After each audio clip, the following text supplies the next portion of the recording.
Hello and welcome to Deccan Herald's special coverage of the Karnataka state budget. Today, CM Siddaramaiah presented his 17th budget.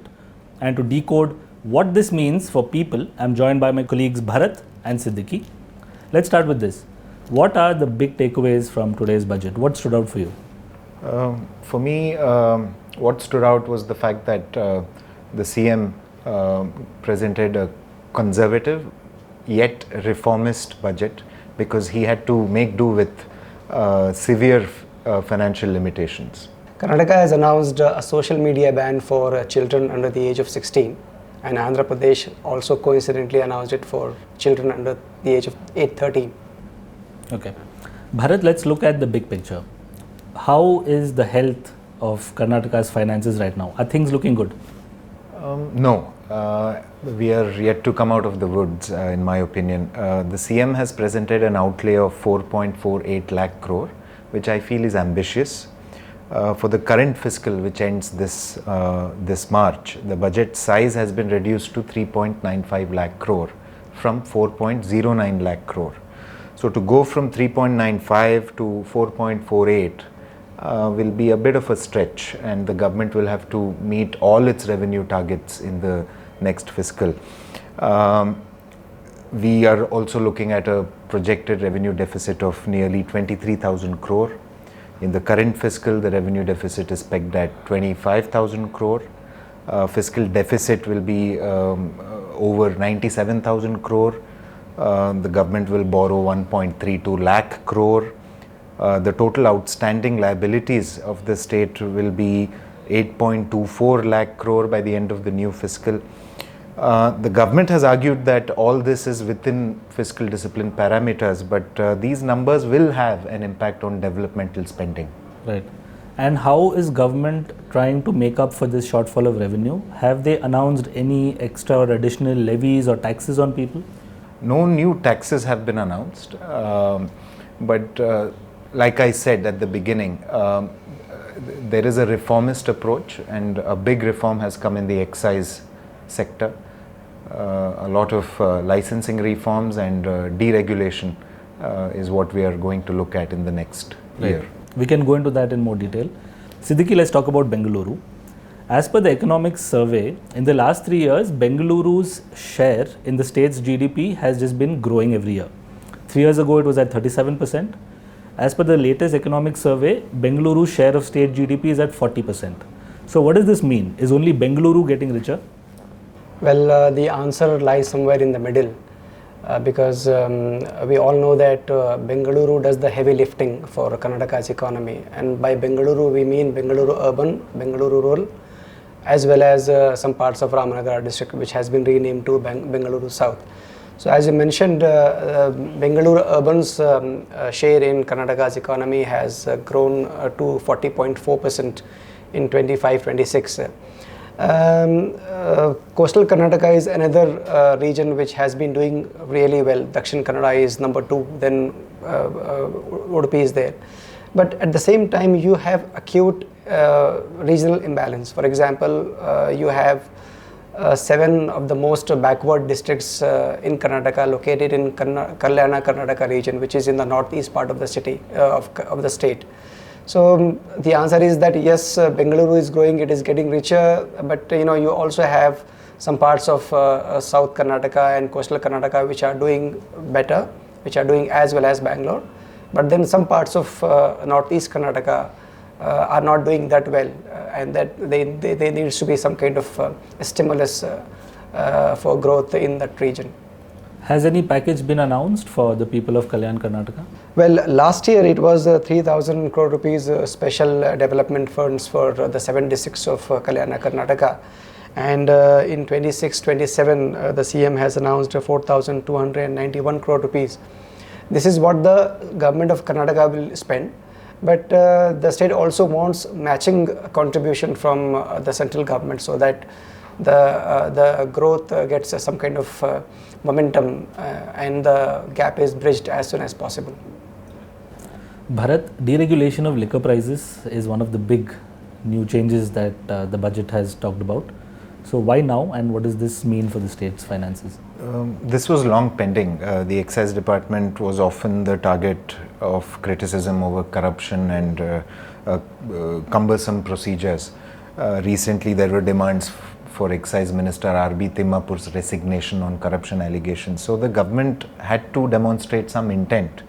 So now the CM has announced that the government will deregulate or stop having a say in alcohol prices. This means manufacturers now will decide the pricing slabs based on market factors. Also, excise duty will be levied based on the alcohol content in beverages. So, someone drinking gin, for example, containing 42% alcohol, will have to pay duties accordingly. The government has also decided to reduce existing slabs from 16 to 8. Now, we still don't know what this means for buyers or consumers in terms of how much they'll end up paying. We also have in the budget licensing reforms. So I think this is a big thing. So at the retail level, are we likely to see consumers getting offers like buy one get one free or 50% off, clearance sales? Is this likely something that consumers can look forward to? I don't know. Like I said, there's no clarity on what these reforms really mean for the consumer or the buyer. And since pricing has been left to manufacturers based on market considerations, they may very well decide to provide more happy hours.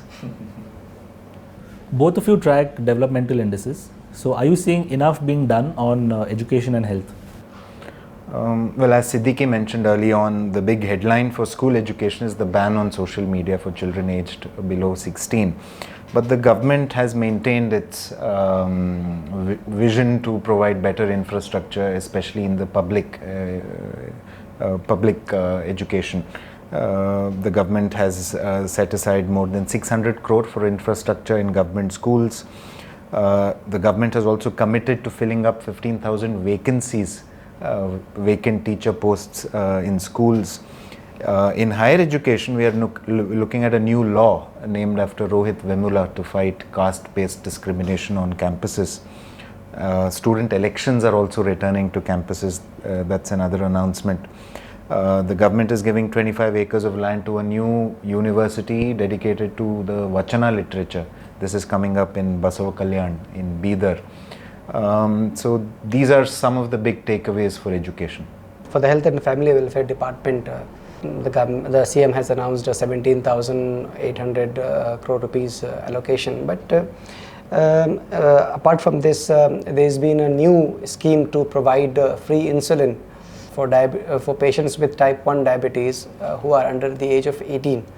So this is expected to benefit at least about 3,500 children or minors across Karnataka, and they will be able to save 4,000 to 5,000 rupees per month. So this is a big thing. There are some other, for example, the government has announced some 900 crore rupees for developing and augmenting primary health care centers, community health care centers across Karnataka.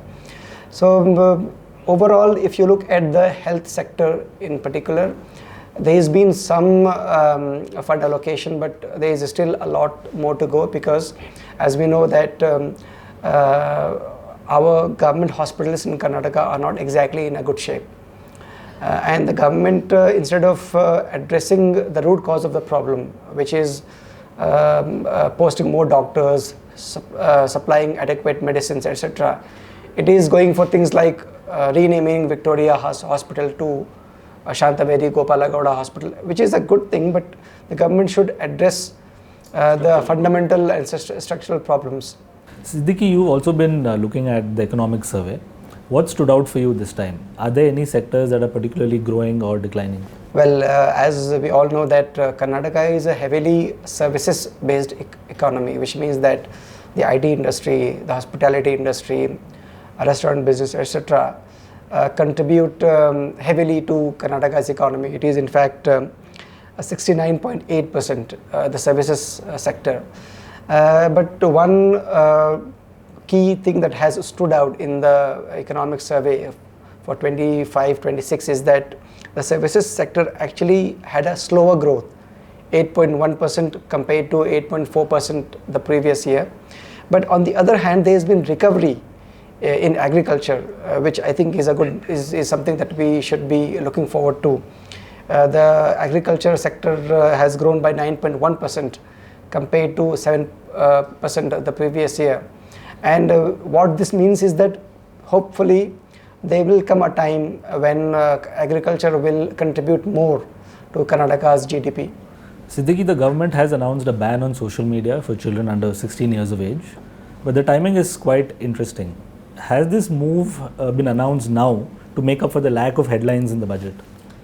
Well, that's a loaded question. Andhra Pradesh also announced the same thing, but they have announced it for children under the age of 13, and they have given a timeline of 60 days. But the Karnataka CM has not given any such timeline, which I think was a bit, being cautious because the government wants to work out the modalities. And I think there will also be privacy concerns. But answering your question, yes, it is basically headline management because the government did not have a lot to show up. I think on that note, we can wrap up the discussion right here. Thanks for watching the video. Don't forget to drop a comment and let us know what you thought about the budget. Also, like and share the video, it helps the channel. If you enjoy our work, consider becoming a subscriber. Thanks for watching.